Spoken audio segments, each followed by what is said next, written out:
मनिष खेम्का नेपाली व्यावसायिक जगतका एक उदयमान युवा उद्यमी जो सानै उमेरदेखि व्यावसायिक क्षेत्रमा क्रियाशील रहे। उनको यही क्रियाशीलता, व्यवसायको समझ र लगानीको सूक्ष्म विश्लेषण क्षमताकै कारण आज उनी युवा उद्यमी, व्यवसायी एवं लगानीकर्ताहरूमाझ खारिएको नाम बनिसकेका छन्। उनले काठमाडौँको एस कलेजबाट आफ्नो स्नातकोत्तरसम्मको अध्ययन पूरा गरेका छन्। यस्तै उनले हार्वर्ड बिजनेस स्कुलबाट लिडर स्ट्राटेजिक म्यानेजमेन्ट र लिडरसिप सम्बन्धी थुप्रै प्रोग्रामहरू पनि गरेका छन्। उनी हार्वर्ड एलुमनाई पनि हुन्। यी प्रोग्रामहरूले उनलाई व्यावहारिक मात्रै नभएर सैद्धान्तिक ज्ञान पनि दिलाएको छ। हाल उनी सिजी ग्रुप अन्तर्गत BLCको एक्जिक्युटिभ डाइरेक्टरको रूपमा कार्यरत छन्। उनी CNI, FNCCI लगायत थुप्रै संस्थामा आबद्ध रहँदै नेपालमा उद्योग तथा व्यवसाय विस्तारको वातावरण निर्माणमा आफ्नो भूमिका निर्वाह गरिरहेका छन्। यति मात्रै नभएर उनको युवा काँधले थुप्रै लिस्टेड र नन लिस्टेड कम्पनीहरूको निर्देशकको जिम्मेवारी पनि वहन गरिरहेको छ। उनै सानै उमेरमा परिपक्व बनेका व्यावसायिक खेलाडी विगत 1.5 दशकदेखि शेयर बजारमा दरिलो गरी खुट्टा जमाएका खेम्काले लगानीको क्षेत्रमा वित्तीय व्यवस्थापन सम्बन्धी आफ्नो बुझाइ प्रस्तुत गर्दैछन् आजको क्यापिटल कनेक्सनमा। नमस्ते दर्शकवृन्द, आज यो टिभीको क्यापिटल कनेक्सन कार्यक्रममा हजुरको स्वागत छ। आज मलाई चाहिँ आफ्नो जीवनको अनुभवबाट युवा साथीहरूलाई फाइनेन्शियल प्लानिङ, त्योसँग सम्बन्धित शेयर मार्केटको बारेमा आफ्नो जीवनको केही अनुभवहरू, आफ्नो जीवनमा सिकेको कुराहरू राखिदिनको लागि बोलाउनु भएको छ। त्यसको लागि म उहाँलाई धेरै धन्यवाद ज्ञापन गर्छु। अनि मैले आफ्नो जीवनमा सिकेको कुराहरू अलि युवा साथीहरूलाई अलिकता सेयर चाहिँ गर्न खोजेको छु, जसमा धेरै कुरा मैले मेरो बचपनमा मेरो आमा बुवाबाट सिकेको छु। अनि बिस्तारै जिन्दगी यापन गर्दाखेरि बिस्तारै सिक्दै गएको कुराहरू छन्। मलाई लाग्छ हजुरको लागि यो कुराहरू काम या आवश्यकता हजुरको लागि चाहिँ युजफुल हुन्छ जस्तो मलाई लाग्छ। हाम्रो हिन्दू धर्म भनिन्छ कि हाम्रो हिन्दू धर्मको जीवनको मुख्य उद्देश्य भनेको 4वटा चाहिँ फल भन्छ: अर्थ, धर्म, काम, मोक्ष। यो 4वटाको प्राप्तिको मूल जुन मलाई लाग्छ त्यसको मूलमा हुन्छ फाइनेन्शियल प्लानिङ। कि फाइनेन्शियल प्लानिङ हामी राम्रोसँग गऱ्यो भने मलाई लाग्छ हाम्रो जुन जीवनको उद्देश्य हुन्छ नि त्यो सबै कुरालाई हामी राम्रोसँग व्यवस्थापन गर्न सकिन्छ जस्तो मलाई लाग्छ। भने फाइनेन्शियल प्लानिङ भनेको के हो त, यो कसरी गरिन्छ त, यानि यसको लागि टुल्सहरू के छ, त्यसमा चाहिँ क्यापिटल मार्केटको भूमिका के हुन सकिन्छ भने आज मैले भन्न राखेको कुराहरूको मुख्य बिन्दुहरू चाहिँ यही नै हुन्छ जस्तो मलाई यसैको सेरोफेरोमा हाम्रो डिस्कसन भइराखेको हुन्छ। सो फाइनेन्शियल प्लानिङ भनेको युवा साथीहरू भनेको हामी जुन बेलादेखि भनौँ नि हामी जन्मिन्छौँ, हाम्रो आमा बुवाले हाम्रो बारेमा चाहिँ प्लानिङ गर्न थालिसकेका हुन्छ। त्योभन्दा पहिलादेखि प्लानिङ गर्न थालिसकेका हुन्छ कि कसरी हामीले चाहिँ हुर्काउनेदेखि लिएर कसरी हाम्रो जीवनको बनाउने हुन्छ।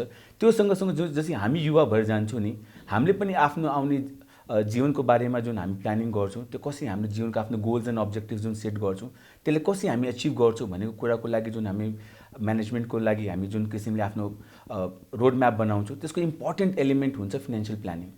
फाइनेन्शियल प्लानिङ भनेको आफ्नो वेल्थलाई म्याक्सिमाइजेसन गर्ने, आफ्नो भ्याल्युलाई म्याक्सिमाइजेसन गर्ने नै फाइनेन्शियल प्लानिङ हो। त्यो भनेको हाम्रो इन्कम र हाम्रो एक्सपेन्डिचर त्यो कसरी म्यानेज गर्ने त, त्योबाट जुन हामी बचेको हुन्छ त्यसलाई कसरी हाम्रो वेल्थ म्याक्सिमाइजेसनतिर लिएर जाने भनेको हाम्रो फाइनेन्शियल प्लानिङको मूल फन्डामेन्टल हुन्छ।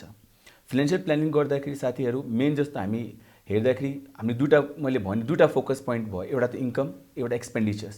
त्यसपछि बचेको कुरा जुन हुन्छ सेभिङ, त्यो सेभिङलाई फेरि कसरी गरेर हामी उसको अगाडि बढाउँछौँ त्यसलाई यसको इन्भेस्टमेन्ट, त्यसलाई चाहिँ हामी डिस्कसन गर्छौँ। आजको विषयमा म हजुरहरूसँग साझा गर्छु, सेयर गर्छु। सो इन्कम भनेको हामी जुन बेलादेखि हामी कमाउन थाल्छौँ, हाम्रो जुन हामीले सिकेको स्किल्सहरू छन्, सिप छ, आफ्नो नलेज छ, आफूसँग भएको प्रोडक्ट्सहरू छ, त्यो बेचेर जुन हामी कमाउँछौँ नि त्यो हाम्रो इन्कम भयो। अनि जुन हामी खर्च गर्छौँ, चाहे हाम्रो जीवकोपार्जनको लागि होस्, चाहे हाम्रो बच्चाहरूको पढाइको लागि होस्, या हाम्रो मेडिकलको लागि होस्, जे कुराको लागि पनि हामी जुन खर्च गर्छौँ नि आफ्नो जिन्दगी जिनको लागि, त्यो हाम्रो एक्सपेन्डिचर। सो इन्कम र एक्सपेन्डिचरको म्यानेजमेन्ट गरिसकेपछि हाम्रो जुन बचत आउँछ त्यसलाई हामी सेभिङ भन्छौँ। तर हामीले फाइनेन्शियल प्लानिङ गर्दाखेरि यसरी चाहिँ फर्मुला हुँदैन, यसको फर्मुला उल्टो हुन्छ। हामीले कसरी चाहिँ कति बचाउने हो पैसा, कसरी इन्भेस्टमेन्ट गर्ने, हाम्रो गोल्सहरू के छ, हाम्रो short term, mid term, long term गोल्सहरू के छ, त्यसलाई हेरेर हामी जुन प्लानिङ गर्छौँ त्यसको हिसाबले हाम्रो चाहिँ इन्कम कति हुनुपर्ने अनि हाम्रो एक्सपेन्डिचर कतिमा राख्ने यो फाइनेन्शियल प्लानिङको फन्डामेन्टल प्रिन्सिपल हुन आउँछ। अनि सबभन्दा पहिला हामीले इन्कमको कुरा गर्दाखेरि हामीले सबभन्दा फोकस के गर्नुपर्छ, हाम्रो इन्कम कसरी बढाउने त, किनकि हाम्रो धेरै जस्तो एक्सपेन्डिचर हुन्छ हामी घटाउन सक्छौँ, बट बियोन्ड अ पोइन्ट हाम्रो एक्सपेन्डिचर घटाउन सकिँदैन भनेपछि हाम्रो इक्वेसनमा टु इन्क्रिज हाम्रो वेल्थ, इन्क्रिज हाम्रो इन्भेस्टमेन्टलाई गर्नको लागि हामीले आफ्नो इन्कमको पोर्सनलाई कसरी बढाउने भन्ने काम गर्नुपर्ने हुन्छ। इन्कमले बढाउनको लागि मेरो बुवाले जहिले पनि भन्नुहुन्थ्यो, बच्चाले बरु खर्च कम गर्नु भन्दै खर्च गर्न सिकाउने, उसले कमाउन सिकिहाल्छ, जस्तो मेरो बुवाले बचपनदेखि मलाई राख्नुहुन्थ्यो। र म पनि धेरै सानो उमेरमा चाहिँ मेरो बिजनेस फ्यामिली भएको कारणले चाहिँ धेरै सानो उमेरमै मेरो फाइनेन्सको अन्डरस्ट्यान्डिङहरू अलि भएको कारणले पनि मलाई लाग्छ अलिकति कुराहरू म साथीहरूसँग सेयर गर्न सक्छु। भनेपछि हामीले इन्कम एक्सपेन्डिचर एउटा लेभलबाट घटाउन सक्दैनौँ भने हामीले गर्नुपर्ने कुरा हुन्छ इन्कम बढाउने। इन्कम बढाउँदाखेरि हामीले दुई किसिमले इन्कम बढाउँछौँ। मैले भने एउटा त हामीले काम गरिसकेको बापत जुन हामी पैसा कमाउँछौँ, अनि अर्को जुन बेला हाम्रो पैसाले हाम्रो लागि पैसा कमाउँछ नि, जुन बेला हाम्रो इन्कम बढेर आउँछ। सो पहिलो त हामीले आफ्नो स्किल्सहरू आफ्नो सिपबाट हामीले पैसा कमाउने हो, त्यसपछि त्यो पैसाबाट अर्को पैसा कसरी कमाउने नि हाम्रो इन्कम बढाउनेतिरको हाम्रो फोकस हुन आउँछ। त्यसपछि एक्सपेन्डिचर हुन्छ अनि इन्भेस्टमेन्टको कुरा म गर्छु। भनेपछि पैसाबाट पैसा कमाउनको लागि के हुन्छ, पैसाले पनि काममा लगाउनु पर्छ। हामीले धेरै एक्सपर्टहरू पनि सुनिरहेको हुन्छ, जुन बेला हामी सुत्छौँ हाम्रो पैसा काम गर्छ, जुन बेला हामी एउटा वेल्थको क्रिएसनको तर्फ अगाडि डाइरेक्सन बढ्छौँ हामी। सो पैसाले पैसा कसरी कमाउँछ त्यसको लागि डिफ्रेन्ट टुल्सहरू दिएको हुन्छ। जस्तो हामीले भनौँ नि, जुन कमाइ गरिसकेपछिको हाम्रो जुन सेभिङ हुन्छ नि, त्यसले हामी जुन बेला इन्भेस्ट गर्छौँ नि त्यो बेला हाम्रो पैसाले पैसा कमाउनको पाइला स्टार्ट गर्छ, त्यति बेला उसले चाहिँ त्यो बाटोमा हिँड्न थाल्छ। सो एक्सपेन्डिचरको कुरा गर्दाखेरि हामीले एक्सपेन्डिचरलाई पनि कसरी प्लान गर्नुपर्ने हुन्छ कि एटलिस्ट हाम्रो इन्कमको 70-80% भन्दा बढी हामी एक्सपेन्डिचर गर्नु हुँदैन कि 50% हाम्रो चाहिँ बेसिक नेसेसिटीमा हामी खर्च गर्नुपर्ने हुन्छ। 30% भन्दा बढी हाम्रो डिजायर या वान्टलाई जुन भन्छौँ, जुन लग्जरी या जे नाम दिए पनि जुन हाम्रो खुसीको कुरा हुन्छ त्यसमा हामी खर्च गर्नुपर्छ। मिनिमम 20% हामीले चाहिँ युवा साथीहरू हामीले चाहिँ मिनिमम 20% हाम्रो कमाइको हामीले चाहिँ इन्भेस्टमेन्टतिर लगाउनुपर्छ। सेभिङ होइन कि इन्भेस्टमेन्टतिर लगाउनुपर्छ। सेभिङ भनेको भन्छ नि poor people saves for riches, सुन्दाखेरि कस्तो नराम्रो नमिठो लाग्छ, तर हकीकत यही हो।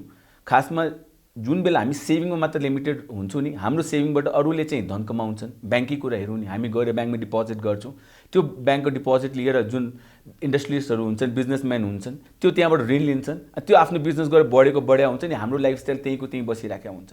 भनेपछि इट्स रियली बिटर ट्रुथ। तर poor people saves for riches भनेको एकदमै चाहिँ ट्रुथ हो। भनेपछि हामीले पनि आफ्नो पैसाबाट हाम्रो आफ्नो लागि कमाउन सिक्ने हो, त्यो भनेको इन्भेस्टमेन्ट हो। अब जुन बेला हामी इन्भेस्टमेन्ट गर्न खोज्छौँ, हामीसँग इन्भेस्टमेन्ट गर्नको सर्टेन टुल्सहरू चाहिँ सर्टेन हामीसँग साधन हुन्छन्, जुन किसिमले हामी इन्भेस्टमेन्टलाई आफ्नो सेभिङ्सलाई इन्भेस्टमेन्टमा हामी कन्भर्ट गर्न सकिन्छौँ। तर मैले बचपनको एउटा सम्झना छ मेरो, हामी बचपनमा पनि स्कुलहरू जाँदाखेरि आमा बुवाले पैसा दिँदाखेरि भन्थ्यो एउटै पकेटमा नहाल्के, पैसा एउटा पकेटमा हरायो भने फेरि तपाईँको सबै पैसा जान्छ भने आफूसँग भएको पैसा 2-3 ठाउँमा राख्थ्यो, सो द्याट एउटा ठाउँमा हरायो भने अरू ठाउँबाट हामी चाहिँ त्यति ठुलो नुकसान हुँदैन भनेको। त्यो भनेको आमा बुवाले मैले सिकाएको डाइभर्सिफिकेसन हो कि खासमा। भनेपछि हामीले जुन बेला हाम्रो फाइनेन्शियल प्लानिङ गरिसकेपछि आफ्नो इन्भेस्टमेन्टको प्लानिङ गर्छौँ, त्यति बेला हामीले के सोच्नुपर्छ भने हामी डाइभर्सिफिकेसनमा जानुपर्ने हुन्छ। अनि त्यसपछि डाइभर्सिफिकेसन भनेको जुन भएको इन्भेस्टमेन्टको टुल्सहरू हामीसँग छ त्यसमा एउटा आफ्नो प्लानिङको हिसाबले सबभन्दा आफ्नो प्लानिङको हिसाबले गरिसकेपछि सर्टेन इन्भेस्टमेन्ट, त्यसको प्रपोर्सनेट इन्भेस्टमेन्ट सर्टेन सेक्टरमा हामीले गर्नुपर्ने हुन्छ। सो जस्तो इन्भेस्टमेन्टको कुरा गर्दाखेरि अब हामीसँग रियल इस्टेट हो, हामी नेपालीहरू सबभन्दा मनपर्ने रियल इस्टेट हो। त्यसपछि गोल्ड हो, एकदमै हामी नेपाली भनौँ नि चेलीबेटीले या नेपाली लेडिजले चाहिँ मनपर्ने गोल्ड हो। त्यसपछिको इन्भेस्टमेन्टहरू आउनेको भनेको स्टक मार्केट हो, अनि लाइफ इन्सुरेन्स पनि हो, बिचमा जुन हामी टर्म प्लान्सहरू या लाइफ इन्सुरेन्सको पनि हो। अनि देन स्टक मार्केटको ठुलो भूमिका हुन आउँछ। म सबैको बारेमा अलिअलि हजुरहरूले सानो मेरो अनुभवबाट सेयर गर्छु। सो साथीहरू, जस्तो हामी जुन बेला हामी स्टार्ट गर्छौँ होइन, हामीसँग अलिकति हाम्रो सेभिङ कम हुन्छ। त्यो सेभिङ कम हुँदाखेरि हामीले इन्भेस्टमेन्ट गर्दाखेरि हामी रियल इस्टेटमा तुरन्तै इन्भेस्ट गर्ने पोजिसनमा हुँदैनौँ, हामी नर्मली हुँदैनौँ। त्योसँग हामीसँग भएको अब के हुन्छ भने अब हामी एफडी अलिकता सेभिङबाट आफ्नो एफडी गर्न सकिन्छौँ, या हल्का गोल्ड किन्न सकिन्छौँ, या आफ्नो पैसाले अरू कुनै सानो व्यापारतिर जुन हामी गइराखेको छौँ त्यतातिर इन्भेस्टमेन्ट गर्न सकिन्छौँ। सो यो सबै कुरा हामी स्टार्टिङ गर्दाखेरि हामीसँग भएको टुल्सहरू हुन्छन् अनि हामीले one after a point of time भनौँ नि हामीले चाहिँ सबै सेक्टरमा आफूलाई बिस्तारै डाइभर्सिफाई गरेर लिएर जानुपर्ने हुन्छ, आफ्नो गोल सेट गर्नुपर्ने हुन्छ। सो यो मार्केटमा अब इन्भेस्टमेन्ट गर्न जाँदाखेरि सबभन्दा इम्पोर्टेन्ट क्राइटेरिया के हो भने जस्तो ब्याङ्कले भन्छ नि नो योर कस्टमर, केवाइसी भन्छ, त्यसमा म भन्छु नो योर सेल्फ, केवाइएस भनेपछि आफैलाई पहिला आफैले हामी चिन्नुपर्ने हुन्छ कि हाम्रो के हो त, हाम्रो क्षमता के हो त, हामीले गर्न खोजेको के हो त, हाम्रो लाइफको प्लानिङहरू के छ, हाम्रो रिस्क टेकिङ क्यापेसिटीहरू के छ, हामी के लाइफमा अचिभ गर्ने हो, हाम्रो 5 साल पछिको हाम्रो डिजायर रिक्वायरमेन्ट के हो पैसाको, 10 साल पछिको रिक्वायरमेन्ट डिजायर के हो, 15 साल पछिको के हो, अनि हाम्रो जीवनको अल्टिमेटली हामी कसरी चाहिँ यसलाई अगाडि बढाउन हामी खोजेका छौँ भने हामी चाहिँ यसको बारेमा प्लान गर्नुपर्ने हुन्छ। सो हामीले स्टार्ट गर्दाखेरि सबभन्दा सानो उमेरमा हामी स्टार्ट गर्दाखेरि जुन हामीसँग जुन सबभन्दा सेफेस्ट अनि सबभन्दा चाहिँ भनौँ नि हामीले चाहिँ इजी कन्भिनियन्ट जुन टुल छ त्यो हो क्यापिटल मार्केट। कि क्यापिटल मार्केट भनेको यस्तो ठाउँ हो जहाँ हामी सानो लगानी 100 रुपियाँबाट पनि हाम्रो चाहिँ भनौँ नि हामी आफ्नो चाहिँ लगानीको सुरुवात गर्न सकिन्छौँ। भनेपछि अरू कुराको लागि हामी अलि चाहिँ सेभिङको वेट गर्नुपर्ने हुन्छ कि हामी सेभिङ सर्टेन लेभलमा पुगिसके मात्र हामी छिर्न सकिन्छौँ, तर छिर्ने जरुरी हुन्छ किनकि सबैको आफ्नो फाइदा हुन्छ। जस्तो हामी भनौँ रियल सेक्टर र स्टक मार्केट यसले एक आपसमा डाइरेक्टली प्रोपोर्सनेट हुन्छ। जति तपाईँको रियल सेक्टरको ग्रोथ हुन्छ जुन बेला सेयर मार्केट ग्रोथ दुइटै सँगै भइरहेको हुन्छ। तर तपाईँ गोल्ड भनेको यो हेजिङ प्रोभाइड गर्छ। जुन बेला सेयर मार्केट डाउन भइरहेको हुन्छ, अरू सेक्टर डाउन भइरहेको हुन्छ, गोल्ड बढिरहेको हुन्छ किनकि उसले रिभर्स प्रोपोर्सन हुन्छ अनि त्यसले हेजिङ एक किसिमको दिइराखेको हुन्छ कि एक सेक्टर घट्दाखेरि अर्को सेक्टरबाट हामी चाहिँ भनौँ नि बढ्दाखेरि जुनको किसिमको सपोर्ट हुन्छ त्यसले पोर्टफोलियो म्यानेजमेन्टको या फाइनेन्सियल प्लानिङको हामी कम्प्लिट प्लानिङको रूपमा हामी यो कुराले बढ्छौँ। अब सेयर मार्केटको बारेमा कुरा गर्दाखेरि साथीहरू हामीसँग भनौँ नि छिर्दाखेरि आफैले चाहिँ कसरी जाने त भने आफ्नो प्लानिङ गर्नुपर्ने हुन्छ। अनि सेयर मार्केटमा छिर्दाखेरि सबभन्दा पहिला मेरो सूत्र भनेको जिन्दगीको के जति छिटो हामी सेयर मार्केटमा छिर्न सक्यौँ त्यति नै हाम्रो लागि राम्रो। किन सेयर मार्केटमा हामी भनौँ नि share market is design to grow. यो वर्षपछि बढ्छ, यसमा तलमाथि चाहिँ भइराखेको हुन्छ, तर it has been designed as such कि यो अल्टिमेटली बढेर जाने हो। भने जति छिटो उमेरमा हामी जति चाँडै हामी सेयर मार्केटमा छिर्न सक्छौँ त्यति चाँडै हामी मार्केटमा म्याच्योर हुन्छौँ, त्यति चाँडै हामी आफ्नो लगानीलाई क्युमुलेटिभ रिटर्नको हिसाबले ठुलो प्रतिफल दिन सक्छौँ। अनि हामीसँग ठुलो इक्जाम्पलहरू छन् जुन जसमा भनौँ एउटा ब्याङ्कमा इन्भेस्टमेन्ट गरेको लगानीकर्ताले 25 वर्ष अगाडि लगानीकर्ताको 1 लाख गरेको करोडौँ कमाएको छन्। त्यस्तो थुप्रै इक्जाम्पलहरू छ संसारभरिमा हामी हेर्ने हो भने। जसले कुनै बेला इन्डिया कम्पनीको कुरा गर्ने हो भने कसले एमआरएफको एउटा टायर कसले 1000 रुपियाँमा किन्यो भने कति पुगिसकेको छ। आज जसले फेसबुकको सेयर सुरुवातमा किनेको आज उसको भ्याल्यु कति पुगेको छ, आज टेस्लाको सेयर प्राइस कहाँ पुगिसकेको छ भनेपछि थुप्रै इक्जाम्पल हाम्रो लाइफमा छ। जसले अर्ली इन्भेस्टमेन्ट गरे हुन्छ सेयर मार्केटमा उसले नै लङ टर्ममा धेरै कमाउँछ। भनेपछि हामीले आफ्नो नेचर सबभन्दा सेयर मार्केटमा इन्भेस्टमेन्ट गर्दाखेरि आफ्नो नेचर बुझ्नुपर्ने हुन्छ कि हाम्रो नेचर कस्तो छ त, हामी कतिको रिस्क टेकिङ क्यापेसिटी हामीसँग छ अनि कतिको किसिमको हामीले चाहिँ कति लङ टर्मको हामी इन्भेस्टमेन्ट गर्न सक्छौँ। म सेयर साथीभाइहरूले जहिले पनि युवा साथीहरूले के भन्छु भने हामीले जहिले पनि सेयर मार्केटमा छिर्दाखेरि लङ टर्म पर्सपेक्टिभ राखेर छिर्नुपर्ने हुन्छ। बिस्तारै हामी मार्केटमा मेच्योर हुँदाखेरि ट्रेडिङ अपर्च्युनिटी हामीले क्यापिटलाइज गर्नुपर्ने हुन्छ। तर मार्केटको हाम्रो अल्टिमेटली अब्जेक्टिभ लङ टर्म हुनु पर्यो। सर्ट टर्म बेनिफिट जति लिन सकिन्छौँ मार्केटमा बेलामा आइरहेको अपर्च्युनिटी लिने भनेको बेग्ली कुरा हो। तर मार्केटमा इन्भेस्टमेन्ट गर्दाखेरि चाहिँ हामी लङ टर्म इन्भेस्टमेन्टकै बारेमा सोच्नुपर्ने हुन्छ। म आफ्नो कुरा गर्दाखेरि म धेरै कम एजमै भनौँ छिटै when I was 13-14 I started earning. तर मेरो लगानीको भनौँ निवेश गर्न चाहिँ मैले धेरै ढिलो स्टार्ट गरेँ। आई थिङ्क मेरो चाहिँ सेयर मार्केटमा फर्स्ट इन्भेस्टमेन्ट मैले गरेको होला 2005-06 मैले इन्भेस्टमेन्ट गर्न सेयर मार्केटबाट थालेको छु। And I am very happy कि मैले यो एजमा स्टार्ट गरेँ पनि आज मेरो पोर्टफोलियो हेर्दाखेरि आई फिल भेरी ह्याप्पी। अनि त्यसमा अरू कुराहरू हामी गर्दाखेरि एउटा त मैले भने छिटोभन्दा छिटो हामी स्टार्ट गर्नुपर्ने हुन्छ। अर्को कुरा त्यसमा दुईवटा किसिमले आउँछ। एउटा सेयरलाई वेल्थ क्रिएसनको रूपमा हामी हेर्ने एउटा चाहिँ हुन सकिन्छ, अर्को हुन सकिन्छ सेयरबाट फुल टाइम व्यापारको रूपमा। भने फुल टाइम व्यापार गर्ने एउटा आफ्नो डिफ्रेन्ट सेक्टर हुन्छ भने सेयरबाट आफ्नो साइड इन्कमलाई इन्भेस्टमेन्टको रूपमा क्रिएट गर्ने भनेको एउटा अर्को सेक्टर हुन्छ। त मैले अहिले फोकस कुरा गर्न लागेको जसले हामी भनौँ नि युवा साथीहरूले जसले इन्भेस्टमेन्टको रूपमा सेयर मार्केटले लिएको छ त्यसको लागि त्यो गर्दाखेरि मेरो अर्को मन्त्र भनेको मैले जिन्दगीमा सिकेको फर्मुला नम्बर 2 के हो भने त्यो पैसा लगानी लिएर लोन लिएर गर्नु हुँदैन। कि त्यो पैसा लोन लिएर गऱ्यो भने मार्केटको अप्स एन्ड डाउन्सले हामी च्यालेन्ज पार्न सकिन्छ। तर जुन बेला हामी सेयरलाई फुल बिजनेसको रूपमा लिन्छौँ बिजनेसको रूपमा लिन्छौँ एकदमै त्यति बेला हामी लोन लिएर पनि लगानी गर्न सक्छौँ कि आफ्नो सोच त जहिले पनि लिमिटेड हुन्छ। तर जुन बेला हामी लङ टर्म प्लानिङको कुरा गर्दैछौँ as a additional avenue for investment creation या वेल्थ क्रिएसनको रूपमा हामी हेर्दैछौँ, हामीले कहिले पनि लोन लिएर लगानी चाहिँ सेयर मार्केटमा गर्नु हुँदैन। अर्को तीसरो कुरा मैले सेयर मार्केटको बारेमा साथीहरूले युवा साथीहरूले चाहिँ लगानी गर्दाखेरि मैले चाहिँ ख्याल राख्नुपर्ने कुरा के भन्छु भने त्यो पछि हामीले के ख्याल गर्नुपर्ने हुन्छ कि हामीले चाहिँ सेयर मार्केटमा जुन बेला हामी इन्भेस्टमेन्ट गरिसकेपछि हामी अलिकता चाहिँ पेसेन्स राखेर लङ टर्मको आफ्नो प्लानिङ गर्नुपर्ने हुन्छ। जति हाम्रो लङ टर्म प्लानिङ भयो सेयर मार्केटको क्युमुलेटिभ इफेक्टले बिस्तारै बिस्तारै यसको ग्रोथले हामीले चाहिँ धेरै फाइदा पुगाउँछ। त्यो सेयर मार्केटको डिजाइन नेचर नै त्यस्तो भएको कारणले अलिकति हामी लङ टर्म पर्सपेक्टिभ भनेको 5 इयर्सको मिनिमम हामीले पर्सपेक्टिभ राखिराख्नुपर्छ। बेला बेलामा आफ्नो सेयर मार्केट चेक गरेर रिएडजस्ट गर्ने त यो भइ नै हाल्छ। अर्को कुरा म युवा साथीहरूले के भन्न चाहन्छु, जो मेरो फर्मुला नम्बर 4 हो कि सेयर मार्केटमा इन्भेस्टमेन्ट गर्दाखेरि त्यसले आफ्नो एउटा बच्चा जस्तै मान्नुपर्ने हुन्छ। म लङ टर्म भन्ने कारण पनि त्यही हो कि जुन मैले आफ्नो आमा बाबाबाट पनि सिकेको छु कि जस्तो मेरो एउटा बच्चा छ भने मैले मेरो एउटा बच्चा होइन 2टा बच्चा बुझ्नुपर्छ कि मेरो एक बच्चाको पढाइको खर्चहरू कति आउँछ, उसको माथि मेरो लगानी कतिको के भइरहेको हुन्छ, त्यति बराबरको लगानी सकेसम्म मैले सेयर मार्केटमा पनि एउटा मन्थली बेसिसमा गरिराख्नुपर्ने एउटा चाहिँ डिसिप्लिन बनाउनु पर्ने हुन्छ। त्यसले गर्दाखेरि के हुन्छ कि भोलिको दिनमा तपाईँको लगानी ठुलो भएर जाँदाखेरि बच्चा ठुलो हुँदै जाँदा एउटा हुन सकिन्छ कदम कदाचित तपाईँको भनौँ नि बच्चाले तपाईँले धोका दिन सकिन्छ, बुढापामा तपाईँको हेरचाह नगर्न सकिन्छ। त त्यो सेयर मार्केटको लगानी जुन तपाईँको सेकेन्ड बच्चाको रूपमा तपाईँले पाल्नु भएको छ, मेरो ग्यारेन्टी छ त्यो सेयर मार्केटको लगानीले तपाईँले जहिले पनि तपाईँको लङ टर्ममा तपाईँले बुढेसकालमादेखि जे पनि कुराको लागि तपाईँले चाहिँ हेल्प गर्छ। त्यसले पछि फाइनेन्सियल डिसिप्लिन बनाएर एउटा चाहिँ डिसिप्लिन बनाएर अनि एउटा सर्टेन इन्भेस्टमेन्ट, त्यो भनेको फेरि बच्चाले लगानी गर्ने बच्चाको पैसा चाहिँ काटेर चाहिँ सेयर मार्केटमा गर्न भने होइन कि, तर एउटा हो भने दुईवटा हो भने तिनवटा भने 4वटा बच्चा चाहिँ बुझेर, जस्तो म आफ्नो चाहिँ जहिले पनि मेरो आफ्नो कुरा गर्दाखेरि मेरो 3टा छोरी छ भने म जहिले पनि मेरो एउटा एक्स्ट्रा बच्चा छ भनेर प्लानिङ गरेँ त्यति बराबरको पैसा, जति पैसा मेरो एउटा छोरीमा खर्च गर्छु महिनाको त्यति पैसा बराबर म सेयर मार्केटमा कन्टिन्युस इन्भेस्टमेन्ट गर्छु। त्यसले मलाई एउटा के छ भने त्यो मेरो लङ टर्मको मेरो छोरा कमाउने छोरा भनेको कमाउने छोरी भनेको मलाई बुढापामा हेरिदिने मेरो छोराछोरी भनेको यो चौथो बच्चा हो भनेर जस्तो मैले एउटा प्लानिङ गरिराखेको हुन्छु। सो यो मेरो चाहिँ डिसिप्लिनको कुरामा चौथो कुरा भन्छु।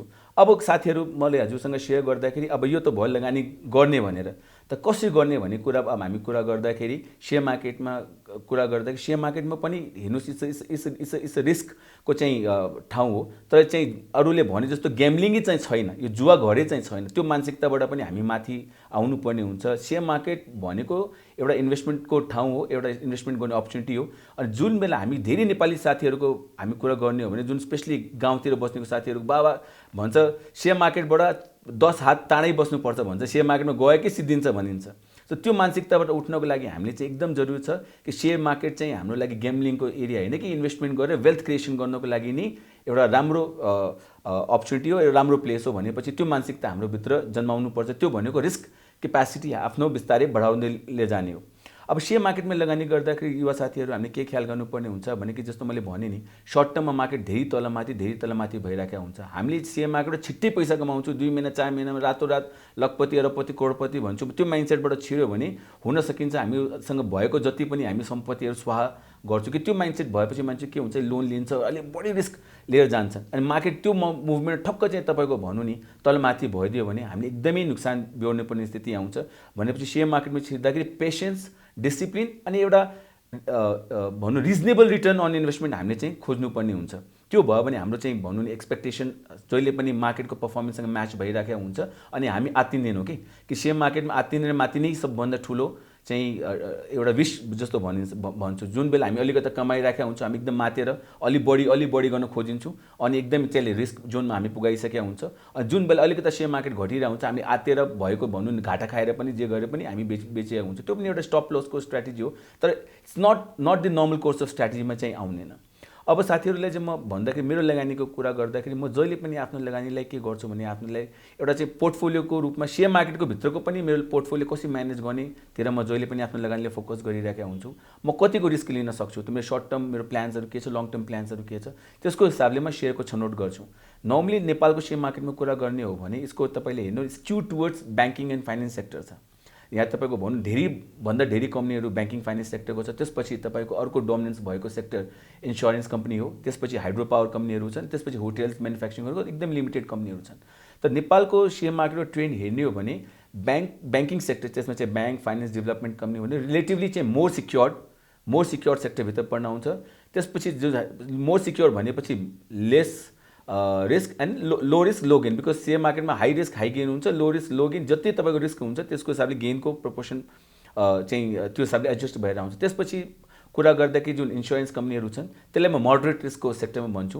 त्यसै हाइड्रो पावरलाई पनि मोडरेट रिस्कको सेक्टरमा भन्छु। तर माइक्रो फाइनेन्सहरू के हुन्छ, म त हाई रिस्कको क्याटेगोरीमा चाहिँ फिल गरिरहेको हुन्छु कि त्यसमा तलमाथि धेरै छिटो भइरहेको हुन्छ अनि यसको प्राइसिङले गर्दाखेरि पनि, यसको पी रेसियोले कुरा गर्दाखेरि पनि अलिकता चाहिँ मलाई रिस्की चाहिँ फिल हुन्छ।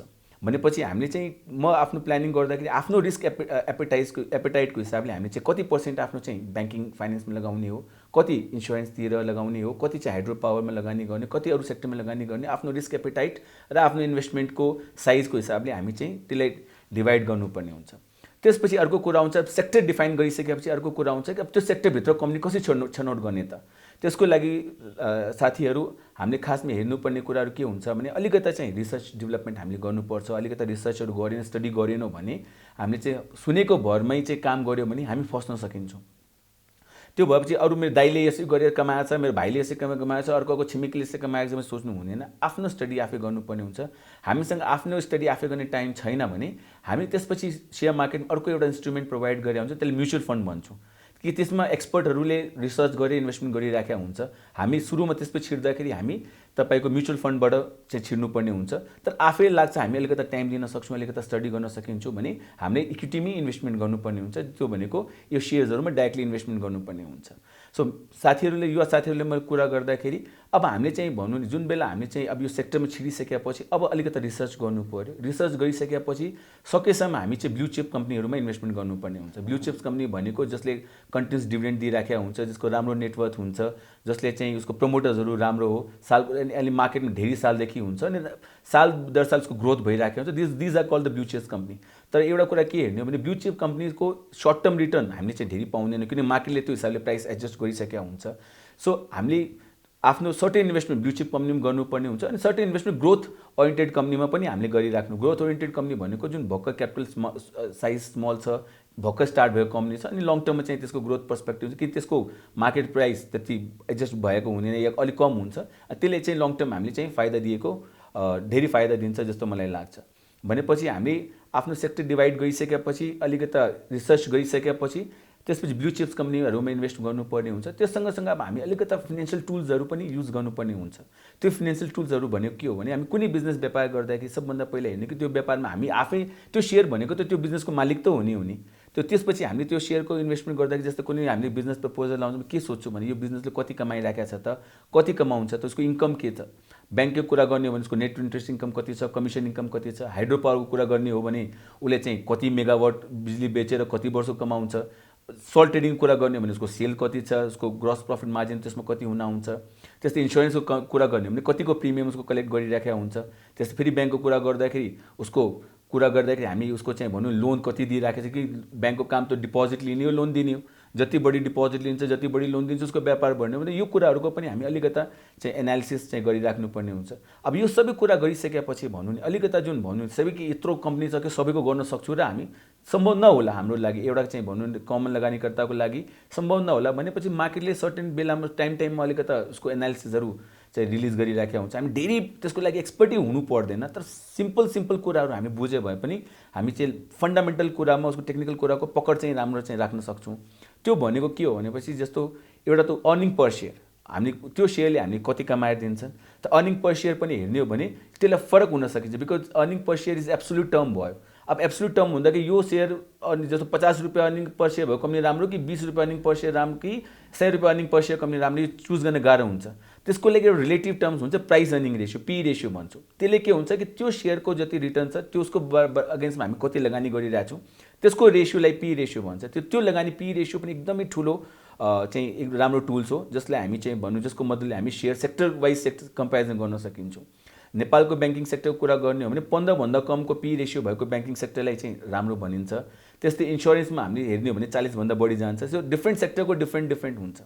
त्योसँग अर्को टुल्स आउँछ हाम्रो प्राइस टु बुक रेसियो भनेपछि उसको नेटवर्थको अगेन्स्टमा उसको बुक भ्याल्यू जति छ त्यसको अगेन्स्टमा कति प्राइस छ त। नर्मली हामी चाहिँ नेटवर्थको प्राइसको 2 भन्छौँ हामी, त्यो एकदम चाहिँ सेफ इन्भेस्टमेन्ट हो, तर यो पाउँदैन नर्मली किनकि मार्केटले ग्रोथको हिसाबले त्यसलाई प्राइसिङ गरिसकेका हुन्छ।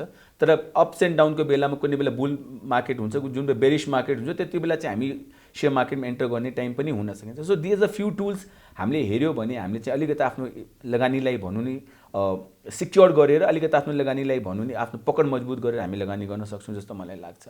अब त्यो बाहेक हामीले मार्केटको भनौँ कोहीले छिड्ने त कोही कि सेयर मार्केटको सबभन्दा अर्को प्लस पोइन्ट भनेको या अर्को सेयर मार्केट अर्को इम्पोर्टेन्ट पोइन्ट भनेको we have to enter in the right time and we have to exit at the right time. भनेपछि कोहीले छिड्ने जुन एकदम सही मोमेन्टमा छिड्ने सही मोमेन्ट निस्किने त्यो थ्योरिटिकली ठिक हो, तर प्र्याक्टिकली कहिले पनि हुँदैन। तर पनि हामीले के विश्वास राख्नुपर्ने हुन्छ, के दिमागमा सोचिराख्नुपर्ने हुन्छ कि मार्केटमा यो बुल एन्ड बेरिस साइकलहरू घुमिराखेका हुन्छ। हामीले एउटा बुलमा कुनै अपर्च्युनिटी मिस गरेका छौँ भने हामी आत्तिनु हुँदैन, डराउनु पर्दैन। फेरि मार्केटले हामीले त्यो अपर्च्युनिटी दिन्छ, बेरिस मार्केटमा त्यो ट्रेन्ड आउँछ, साइकल आउँछ, त्यति बेला हामी चाहिँ किन्ने हो। अनि किन्दाखेरि वा बेच्दाखेरि जहिले पनि हामी एकैचोटि हामीले 10,000 सेयर किन्ने हो भने एकै दिन चाहिँ हामी नकिनौँ। हामीले एउटा फेज डिभाइड गरौँ, 1000 सेयर किन्ने हो कि बेच्दाखेरि पनि 1000 बेच्ने हो कि। त्यसले गर्दाखेरि के हुन्छ, हाम्रो प्राइसिङ एभरेज भइरहेको हुन्छ, किन हामी ठक्क थाहा हुँदैन कि आजको प्राइस इज अल्टिमेट प्राइस हो कि होइन। तर आफ्नो एउटा गोल डिसाइड गरिसकेपछि सेयर मार्केटमा ल मैले यो सेयरबाट 20% या 25% 30% को रिटर्न एक्सपेक्ट गरेको छु भने त्यति हामी पुगिसकेपछि हामी एक्जिट गरेर या त्यसलाई रिएडजस्ट गर्न चाहिँ सकिन्छौँ। तर लङ टर्म इन्भेस्टमेन्ट गर्दाखेरि यो कुराहरूमा पनि सोच्नु हुँदैन, किनकि लङ टर्ममा त्यो प्राइस एकदमै हाई भएर जान्छ। सो यो अलिकता कुरा जुन म हजुरसँग सेयर गरिरहेको छु बेसिकली मेरो जीवनको अनुभव या मेरो सेयर मार्केटको अनुभवको बारेमा हजुरसँग सेयर गरिरहेको हुन्छु। मलाई लाग्छ यो किसिमले हामीले कता सोच पुगेर काम गऱ्यो भने सेयर मार्केटसँग हामी राम्रै कमाउन सकिन्छौँ। मेरो आफ्नो जीवनको अनुभव भन्यो पनि मैले पनि आफ्नो पोर्टफोलियो बिस्तारै बिस्तारै यो फन्डामेन्टलमा काम गरेँ, अलि एउटा राम्रो नै बिल्डअप गरेको छु जस्तो मलाई लाग्छ। त यो साथीहरू यही नै मेरो आजको बारेमा चाहिँ छ। Financial planning is very important. हामीले चाहिँ आफ्नो फाइनेन्सियल प्लानिङ एकदमै जति छिटो एजमा स्टार्ट गर्यो त्यति हाम्रो लागि राम्रो हुन सकिन्छ। अनि हाम्रो फाइनेन्सियल प्लानिङ गर्दाखेरि हाम्रो इन्कम बढाउनुतिर काम गर्नुपर्ने हुन्छ। इन्कम बढाउनुतिर टुल्सहरू मैले भनेको रियल स्टेट हो, तपाईँको गोल्डमा इन्भेस्टमेन्ट हो, तपाईँको सेयर मार्केट हो, लाइफ इन्सुरेन्स पोलिसी जो सर्टेन किसिमको हेजिङ दिन्छ, यो हाम्रो टुल्सहरू छन्। एक्सपेन्डिचर्सलाई हामीले कन्ट्रोल गर्नुपर्ने हुन्छ। त्यो भनेको आफ्नो चाहिँ मनी मार्ने भएन, आफ्नोलाई डिसाइड गर्ने 50% हाम्रो सेभिङ, 50% चाहिँ हाम्रो मिनिमम चाहिँ आफ्नो नेसेसिटी, 30% चाहिँ हाम्रो चाहिँ डिजायरलाई क्याटर गर्ने गरी एज हाम्रो इन्कम ग्रो गर्दाखेरि यो रेसियो चेन्ज भइराखेको हुन्छ। अनि यो गऱ्यो भने हामी खोजे जति पनि हाम्रो जीवनको उद्देश्य हुन्छ नि, आफ्नो फाइनेन्सियल प्लानिङ सही भयो भने सबै कुरा बिस्तारै मिलेर आउँछ भन्ने जस्तै मेरो विश्वास छ। यही कुराको साथमा साथीहरू म हजुरसँग बिदा लिन्छु। धन्यवाद।